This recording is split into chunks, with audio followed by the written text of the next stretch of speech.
Hi everyone, welcome to our new topic, which is square root. Now, when we talk about square root, we need to have a number that is in square. So, assuming now on a structure, let's have a square as a number that is perfect square. Now, learning that on a structure base, we say that this is now a square as a number using the multiplication table, right?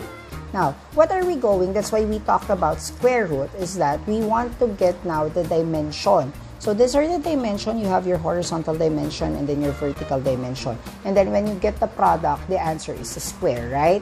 So when you have that, so the possibility, looking now on a multiplication, so you have now, this is now your A and another A.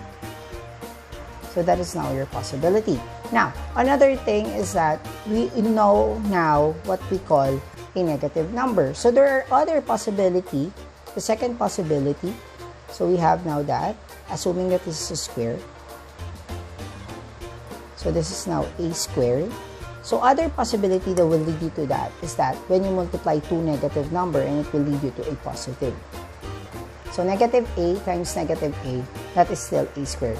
So now, because you know now what we call a positive and negative number, so when we write now square root of a squared, that will lead us to two answers. However, we write it as one because they're just the same. We say that this is a positive, negative A.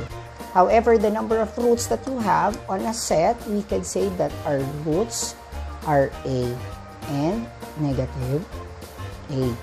So that's your possible roots. So when you got a question, there are already two answers for that. So let's have now an example.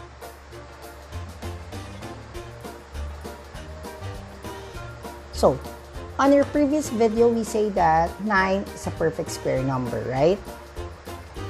We have now 9 is a perfect square number. So, we want to get now the square root of 9.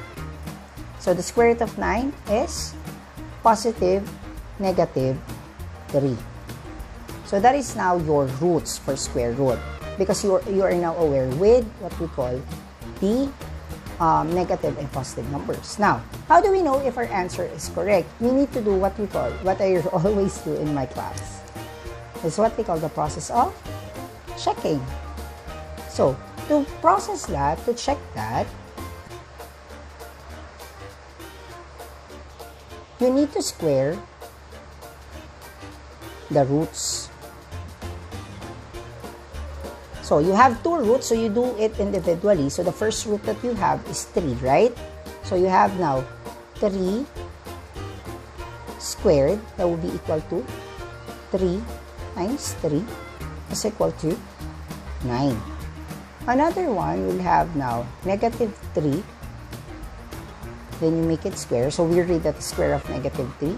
So, the possibility is that you have now negative 3 times negative 3. So, the answer is 9. So, you know that your answers are now correct.